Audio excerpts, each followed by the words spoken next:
Hi up guys, in this video I will show you how to change language on Spotify mobile. When you go to the settings bar on your right upper side and you scroll down on all these options, you cannot find the option for changing the language.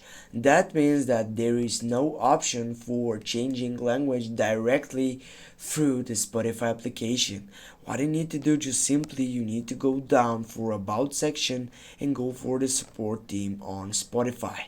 Right after that, on the search box you need to type for language. Then you need to go for change language, and right after that you need to pick your device to change the language of your Spotify application.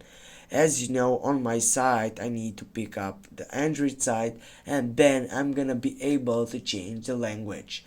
Thanks guys for watching. Don't forget to hit that like and share the video. See you soon guys.